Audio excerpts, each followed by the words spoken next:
Ipinakilala na po ang dalawang celebrity na papasok sa bahay ni Kuya. At mapapanood naman sa linggo ang part 2 ng 30th anniversary special ng Bubble Gang, kung saan kasama po sa mga guest sina Vice Ganda at Sneer. Narito ang showbiz saksi ni Aubrey Carampel. Marami pang baong katatawanan ang second part ng 30th anniversary special ng Bubble Gang.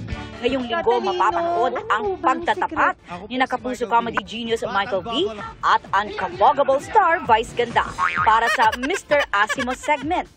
First time ding mag-guest ni Sneer na makakasama si Cherizo Longon sa The Day in the Life of Eva sketch. Sobrang fun lang po. Batuhan lang ng mga jokes, ganyan, tapos harutan. Mapapanood na ang second part ng 30th anniversary show sa October 26. Isa pang dapat abangan ang special appearance ni 24 Oras anchor Emil Sumangil. Emil! Tokayo! Nais kong sabihin sa iyo, pagpatuloy mo ang mga ginagawa mong pagkuha at paghuli sa mga karumaldumal na krimen at asahan mong matutulungan kita dito sa Agresibo.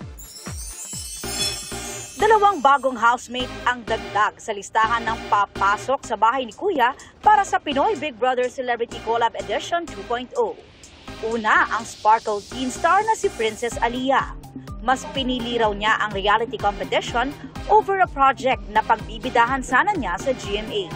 Anong meron ng PBB? Bakit ito yung pinili mo? Kasi lead role na yun. Pwedeng sumikat ka na doon. Parang mas nag-take ako ng risk kasi hindi talaga ako risk taker. Parang mas gusto ko mag-play safe. Sabi ko, bago ako mag-18, gusto ko makatry something exciting.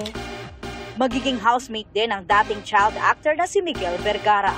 Ano sa tingin mo yung magiging mahirap para sa'yo sa pagpasok mo sa bahay ni Kuya? Mahirap. Hindi po ako marunong gawaing bahay. But no, I know how, but I'm not good at it po. So I think that's gonna be hard. Tapos yung, syempre, pakikisama po.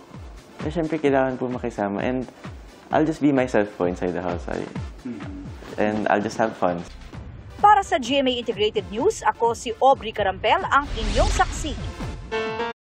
Mga kapuso, maging una sa saksi. Mag-subscribe sa GMA Integrated News sa YouTube para sa iba't ibang balita.